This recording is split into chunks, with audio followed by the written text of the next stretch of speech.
Oke, prinsip asuransi yang ketiga yaitu indemnity, yaitu penggantian. Indemnity sering juga disebut sebagai prinsip ganti rugi, yaitu tujuan berasuransi adalah untuk adanya ganti rugi, di mana dalam perjanjian asuransi dan polis dikatakan bahwa tertanggung mengajukan jaminan asuransi dengan tujuan adalah jika terjadi kecelakaan ini, kecelakaan dan sebagainya, maka perusahaan asuransi mengganti kerugian yang dialami oleh tertanggung. Ya, itu namanya indemnity. Jadi perjanjian asuransi itu perjanjian ganti rugi, bukan karena masalah-masalah lain. Ya, ada kerugian, ada kecelakaan yang dijamin di dalam polis asuransi, disebutnya itu indemnity. Ya, selaku perusahaan asuransi, penanggung harus memberikan ganti rugi kepada tertanggung sesuai dengan kesepakatan pada perjanjian atau polis asuransi. Jadi teman-teman, di dalam polis asuransi itu berisikan persyaratan, ketentuan, limit, batasan, pengecualian, hal-hal yang bisa membatalkan polis asuransi. Ya, mungkin sudah mulai melihat banyak polis asuransi, ya, terutama yang senior-senior lama tentu sudah terbiasa membaca polis. Berapa halaman polis asuransi itu? Ada bolak-balik. Ya, asuransi kendaraan bermotor, antara halamannya antara 10 sampai 15 halaman, saya lupa, tergantung. Nah, itu berisi semua persyaratan-persyaratan. Lebih berat lagi asuransi property oris.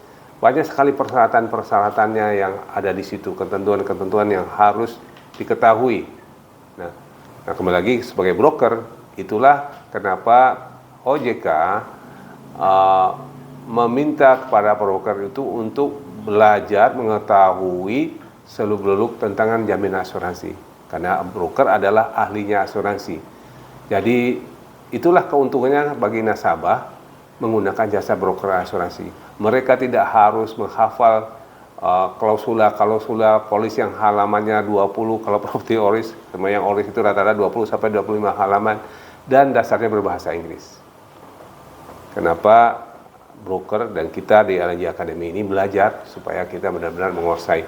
Maksudnya apa? Supaya jika terjadi klaim, itu klien, nasabah kita mendapatkan hak untuk mendapat penggantian yang seharusnya, dan juga untuk meyakinkan perusahaan asuransi bahwa ini polis Anda mengganti loh, ini mengganti, ya.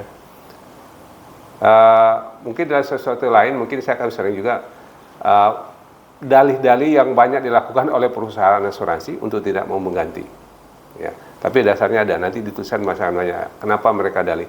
Salah satu penyebabnya mereka berdalih tidak mau mengganti adalah masalah uang, ya. Kalau kondisi uangnya terbatas, klaimnya besar, nah, ya, ini bukan menuduh, tapi secara pengalaman empirisnya akan banyak hal-hal yang akan menyebabkan klaim itu susah untuk dibayar. Oke, ini lain. Oke, prinsip indemnity ini ada juga mengatakan bahwa penggantian itu sesuai dengan kerugian yang diderita, ya. Tidak lebih besar, tidak lebih sedikit. Jadi bukan berarti juga ada klaim, ini sekalian aja. Klaimnya 100, udah sekalian aja. Klaimnya 200, nanti asuransi bayar 200. Itu melanggar prinsip indemnity. Anda ruginya 100, wajarnya 100, maka diklaim 100. Sebaliknya juga demikian oleh perusahaan asuransi. Kalau nasabahnya berhak mendapatkan ke 100, ya Anda bayar 100. Ya, jangan dipotong ini, potong itu, sehingga klien tidak dapat 100, mungkin hanya separohnya, ya. Dan kalau kliennya tidak tahu, ya apa boleh buat, ya udahlah daripada enggak. Sebenarnya nggak boleh seperti itu, ya. Kalau kliennya berhak mendapatkan 100, ya berikan haknya 100 sesuai dengan perjanjian klausula yang ada di dalam polisnya seperti apa. Oke, itu prinsip nomor 3.